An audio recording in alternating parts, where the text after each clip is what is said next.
So ayun, magandang hapon. So continuation tayo ngayon mga idol, kasi nung last natin na test mga idol, at nung nakita ko yung footage, hindi po nakuna ng action cam natin.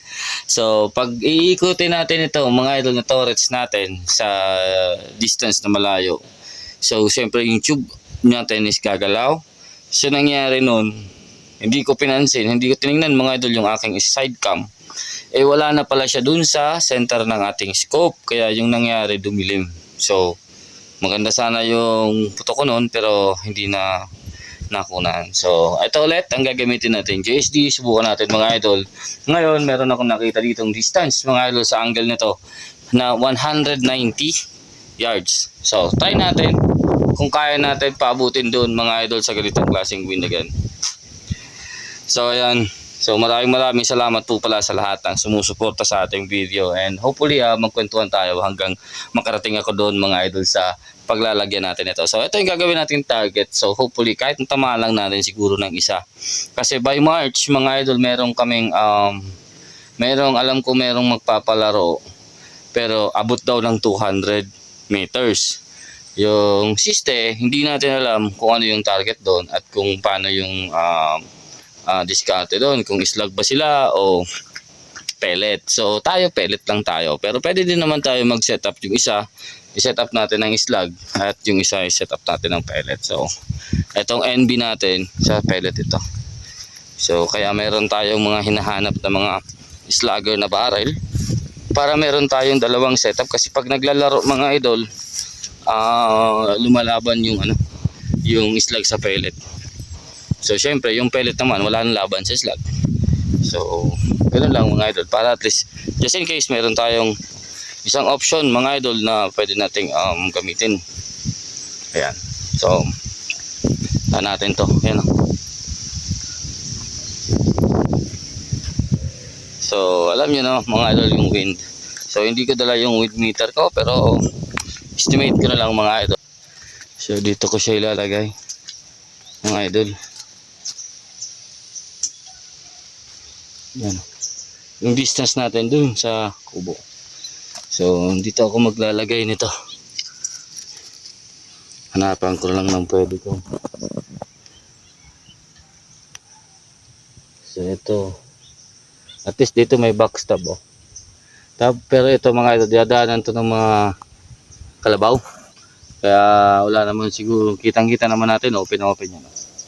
So open na open ito mga idol, kita natin kung may dadaan kalabaw. Tapos dito tao, wala. Hindi na aabot sa tao, kasi yan o. Yung daanan ng tao, dito dadaan. Tapos ito may bundok. So dito ko na lang isabit. Dito natin ilagay.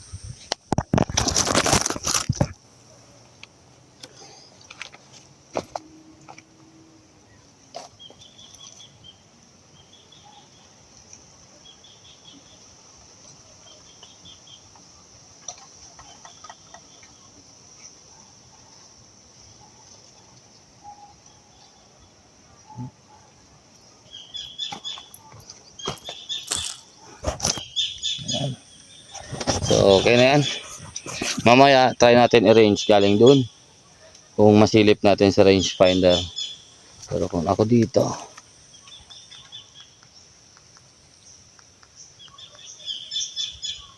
$188 dito sa tinatayuan ko. Mamaya dun, kasi yung nare-range ko dito, kasi yung bubong ng kubo. So try natin kung kaya natin mapalapit dito. So hopefully makita natin yung impact. So kanina may nasilip din ako dito ng tikling na naglalakad-lakad yan. So ito mga idol, dati yung pinagkawilan ko ng mga tikling. So mga tikling yung tinira natin. Tapos wala tayong huli dyan. Lahat mga idol putol. At dito ang daming apak ng tikling. Lambot talaga. So ayun na nga mga idol, nailagay na natin yung ating mga targets. So hindi ko pinagagawan pala ng video yung mga para sa mga comments natin. So yun ang gusto ko sana kasi gagawin natin Siguro hawak ko yung unit para na-explain ko din ng maayos siguro. Kung kaya ko masagot mga idol yung mga tanong sa comment natin. So sa mga interested dyan o may mga gustong itanong, lapag nyo lang sa comment section mga idol. Minsan may mga sumasagot din dyan na mga tropa natin. So sila yung mag-explain sa inyo or sabihin sa inyo. Ganon. So sa messenger din kasi pwede nyo rin akong i-message mga idol direct. So kung meron kayong ibibigay na talent fee, di welcome na welcome po. Kung wala, okay lang din. Try natin. Init. Grabing init ng idol. Lakas pa ng hangin. So try natin kung ilan yung hold natin sa wind. Then subukan natin kung tumama lang tayo kahit isa mga idol. Then kung tumama man tayo isa, di goods na tayo.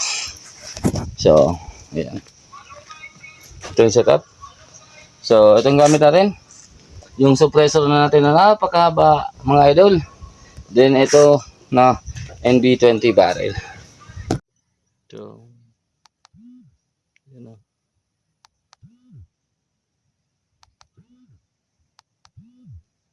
Yan. Target natin. Dito. Asa na yung daliri ko? Dito sa baba. Okay. Okay.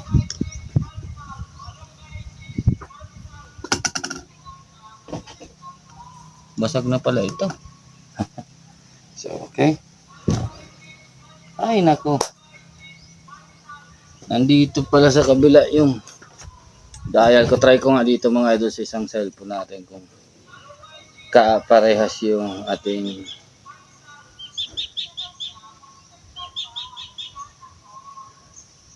so 12.4 ay 12.2 12.2 lang yan. So try natin. So magda-dial ako, i-record natin para makita niyo. So yan yung target natin. So make sure mga idol, lalo na pag mga ganitong range, so dapat hindi po nagalaw yung ating target ay yung ating reticle.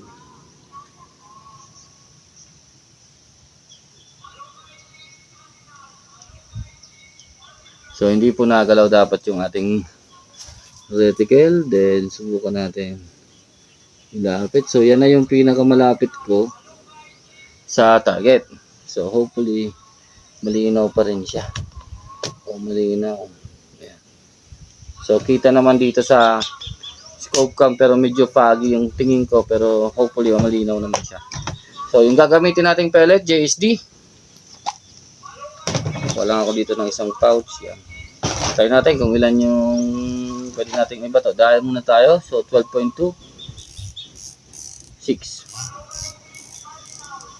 So sagad na ako sa 6, sa 12. So kailangan ko pa ng 0.2. So siguro kailangan ko na mag-hold. So labas muna tayo dito ng kahit ilan tong pellet. 5 15. So 15 pellets muna. Try natin to. Kung dito sa 15 pellets kaya na natin yan mga idol. Ayun, shoutout po kay Sir Joey Guevara. Ayan, sa JSD pellet. Pero hindi po ito sponsored So ayan, tingnan natin kung kita naman dito sa akin. Kahit nag-dial tayo. Ayan. Kasi nawawala yan So hopefully kita nakit nag-dial tayo nung nakaraan kasi nawala. So yan. So make sure na natin to. Tipitan ko na to. Baka makagalaw pa. Ayan.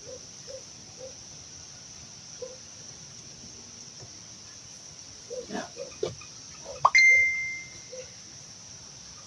So hopefully kaya. So shoutout po kay Sir Joey Guevara. So sana sir, beka naman. Okay, may pellet tayo dito. Okay. Try natin to. So, yung wind natin mga idol is left to right and right to left. Medyo tricky pero tingnan natin. So, kung malinaw yung kuha natin sa footage mga idol, yung mirage natin ang ganda. Parang gumaganyan siya. Tapos gumaganyan. So, medyo tricky pero try natin mag-hold ng kahit 1.5. Try natin sa wind. 1.5, hold favor sa right.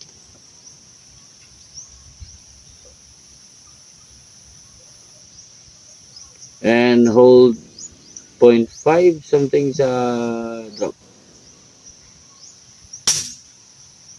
Okay. So, yung impact natin mga idol is parang kalmada. So, nasa 0.3 something 0.3 mga idol siya sa reticle.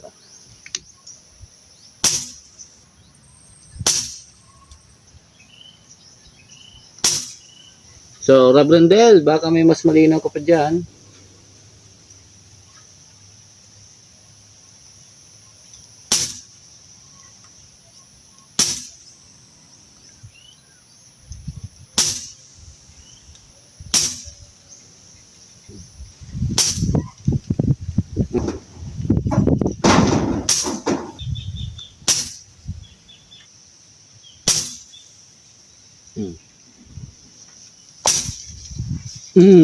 Hit.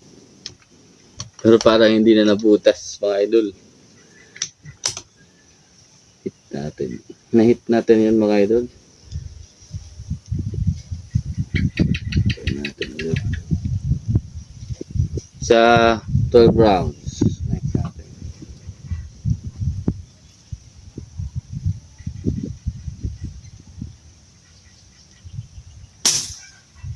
Okay, 15. So, pellet at 200 yards. Nah, it's not gonna happen easy.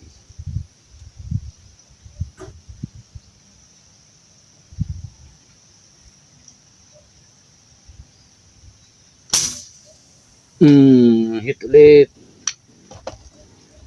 Dalawa na sa 15 rounds.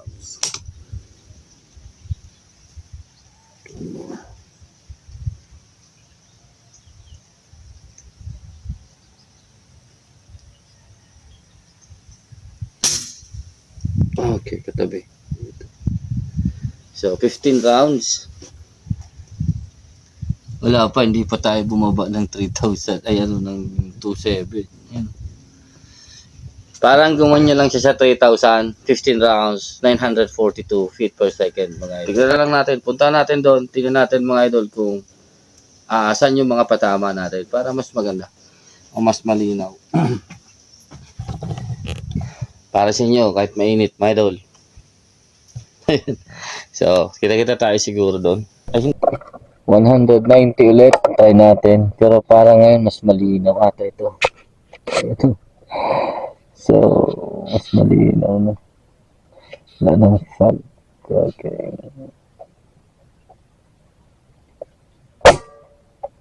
Okay.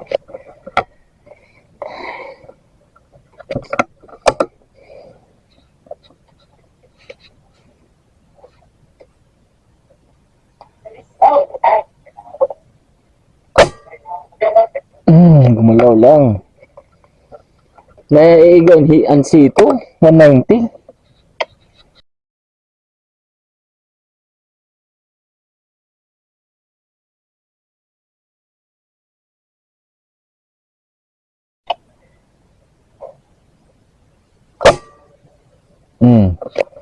Medyo may spin drift lang ako. Lain ko lang nakakompensate ang spin drift. Pero ang elevation ko ayos.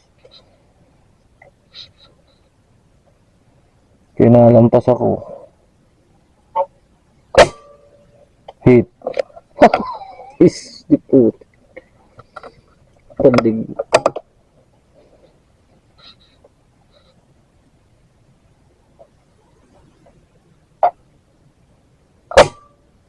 Hit. Laka na. Da puta. Say na. Isingin mo na si Kuya. Ito si Kuya, dinapaghinga sa ano. Laka na. Di puta ka na. Nakakirit. Tuloy na sa Reno. 290. Naka-record? Oh. Ayun lang. Sayang ang pang-apat na strike.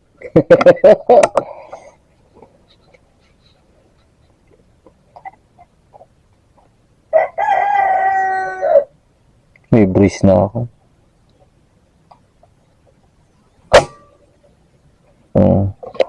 Nagkay ko na breeze. Sayang.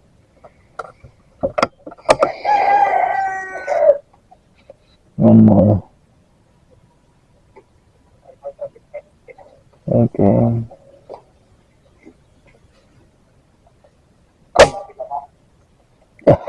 Yun, takot agya pala ko na adjust. Anyways, 3 hits.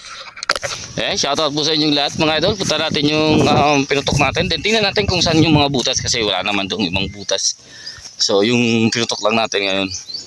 Tapos yung hit niya, dalawa ba? Tatlo? Dalawang hit na parang hindi nag-penetrate. Kaya gusto ko rin makita mga idol para malaman natin. Kasi sa ganitong distance, so 942 feet per second using 19.4 grain JSD pellet, kaya pa ba ng ganitong klaseng projectile makapag-penetrate? Tatrabaho na. So malayo naman yung lipad ng projectile. Kaya sandito sila kanina.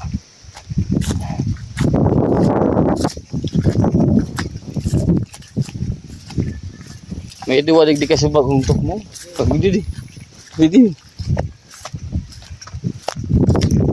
Doduay pa lang kasi sa Sabado magturo. Dumunya kita. Tawaran nga duman sa Parabadil. Kaya di ko nakita oh. Dua. Ayun. Malapit na tayo mga sir.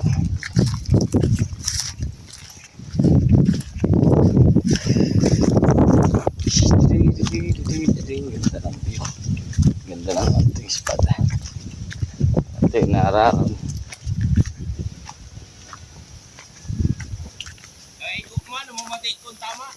Naglalagatak mo na. Pero bagang layo nagpe-penetrate. Oh, 190. Bagang ano lang, nakapis lang siya baga. Oh, may testigo tayo. Dito sa likod. Pero gawa ng sabi ko nga, merong bundok dito kaya lemon na lampas ang projectile dano. See? Magic. So, may testigo tayo na may impact tayo mga idol. Narinig daw niya, tumatama tayo. So, titingnan natin dito.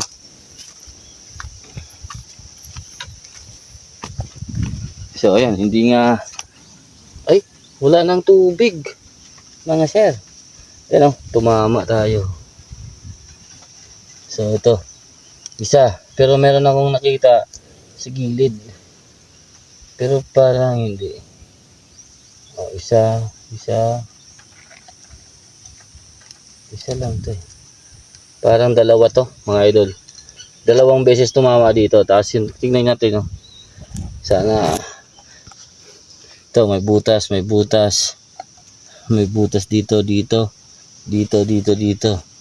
Ayan, ito may pellet pa. Ayan oh, kung nakikita nyo.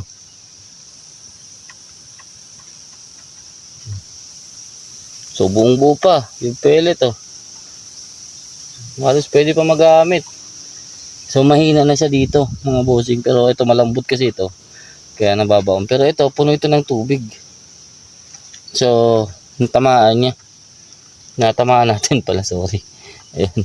Yan itong tama oh, sa ilalim. Sa baba. Kaya naubusan ng tubig. So ito yung mga tama natin. Yun oh. Meron din tayo dito oh. Ito pa. Dito. So kung ito pa, ilalim, ito pa. So anyways, kung titingnan natin mga idol, malaki, 200. Yan o. 200. So, 200 yards. Chamba. Chamba lang tamaan yan. Mga idol, so, ayan. Maraming salamat sa inyong panood. Ganito lang mga idol. Take care. God bless. Peace out mga idol. Ayan. Layo. Long way off. Sarap. Kung malinaw yung camera, o malinaw yung ating scope, tsaka slug yung gamit natin, palagay ko mas maliit yung groupings dun. Kaso syempre wala tayong kalaman sa pag-tune ng slug, so pellet lang. Ayun mga idol, thank you, hanggang dito lang. Take care, God bless, peace out.